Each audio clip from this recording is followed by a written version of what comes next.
आश्रम शाळेकडून जबरदस्तीने नियुक्ती, नोकरीसाठी आमरण उपोषणाचा दिला इशारा। प्राथमिक आश्रम शाळेत 1999 पासून स्वयंपाकी पदावर कार्यरत आहे, परंतु संस्थेने माये फेब्रुवारी 2024 पासून बळजबरीने नियुक्ती घेण्यास भाग पाडले। माझे माये मे 2024 ते आज अखेरपर्यंत वेतन बंद असून मी व माझ्या कुटुंबावर फार मोठे आर्थिक संकट कोसळले असून उपासमारीची वेळ आलेली आहे। मला संस्थेत पुन्हा रुजू करून घ्यावे, तसे न झाल्यास तर आमरण उपोषणाला बसणार अशी माहिती संस्थेतील कर्मचारी भगवान सिंग अजब सिंग जमादार यांनी पत्रकार परिषदेत दिली आहे। शिरपूर तालुक्यातील अर्नाळ येथील ज प्राथमिक आश्रम शाळेत मी 1999 पासून स्वयंपाकी पदावर कार्यरत आहे, मात्र संस्थेने फेब्रुवारी 2024 पासून बळजबरीने नियुक्ती घेण्यास भाग पाडले असून अखेरपर्यंत वेतन बंद केलं आहे। पुन्हा संस्थेकडे विनंती अर्ज सादर केला असून मला पुन्हा रुजू करून घ्यावे म्हणून संस्थेने मला दिनांक 1 डिसेंबर रोजी रुजू केले, परंतु सुनावणीची संदर्भात देऊन माझ्याकडून दिनांक 5 डिसेंबर रोजी राजीनामा द्यावा असे लेखी घेतले। या सर्व गोष्टीपासून मी व माझ्या कुटुंबावर फार मोठे आर्थिक संकट कोसळून उपासमारीची वेळ आलेली आहे। तरी जिल्हाधिकारी तसेच प्राथमिक शिक्षण विभाग व सहाय्यक संचालक इतर मागास बहुजन कल्याण विभाग यांना प्रत्यक्ष भेटून निवेदन दिले आहे। तात्काळ संस्थेची चौकशी होऊन कायदेशीर कारवाई करण्यात यावी, अन्यथा आमरण उपोषण करेल असा इशारा आज पत्रकार परिषदेच्या माध्यमातून देण्यात आला आहे। आणि त्यांच्याकडून ही संस्था ब्लॅकमेल करून विकत घेतली।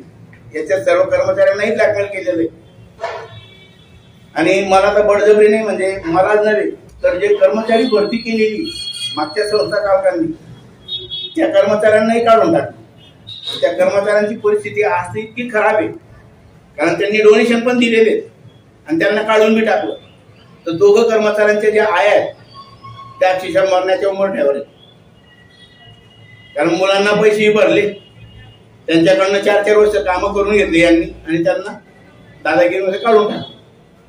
त्यांचे प्रस्ताव देखील केलेले शासना दरबारी, तरी त्यांच्यावर कुठल्याही प्रकारची दखल घेतलेली नाही। 2024 मध्ये मी माननीय सचिव साहेबांना पत्रव्यवहार केले, त्यांच्याकडनं सुनावणी आली। इथं चौधरी म्हणून निरीक्षक आहेत, त्यांनी ती सुनावणी दाबून घेतली 2.5 महिने। का तर ही संस्था या नवीन संस्था चालकांच्या नावावर व्हावी म्हणून त्यांनी ती दाबून घेतलं ते पत्रव्यवहार। आणि 3 डिसेंबर रोजी मला सुनावणीला बोलवलं तर त्याच्यात कारण त्यांनी टाकलं की तुम्ही विहारेच घेतला त्याची सुनावणी, म्हणजे मी जे मुद्दे दिलेले होते की बा चौकशी लावा, त्याच्यात मी दोषी असेल तर मलाही बडतर्फ करून टाकलं।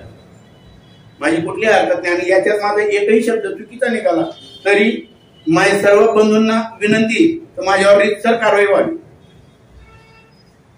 खंडणी मागितली जाते, खंडणीचं नाव दिलेलं आहे की शाळेचा किरकोळ खर्च। कोण मागतात? संस्था चालक योगेश प्रतापराव सोनवणे। याच्या आधी अशोक आधार घ्यायचे, अशोक आधार पाटील घ्यायचे 2% कर्मचाऱ्यांकडून पगाराचे 2% दर महिन्याला घेतला जातो। कर्मचाऱ्यांना म्हणजे अक्षरशः दाबूनच ठेवलेलं आहे। त्यांनी खून करायचं नाही, मला तर मारण्याची धमकी आहे। मला नाही वाटत की मी इथून घरी जाईल। याच्यात जो बलानी म्हणून अधीक्षक आहे, अधीक्षकची 24 तास 12 महिने ड्युटी, 13 महिन्याचा पगार घेतो हा 4 दिवस शाळेवर नसतो अधीक्षक। आणि अधीक्षकचं म्हणणं आहे अधिकारी माझ्या खिशात आहे आणि ते आता सत्यही झालेलं आहे।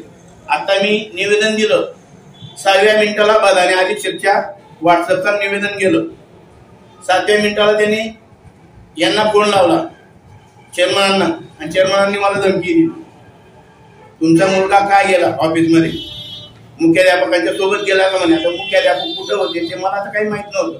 मी मुला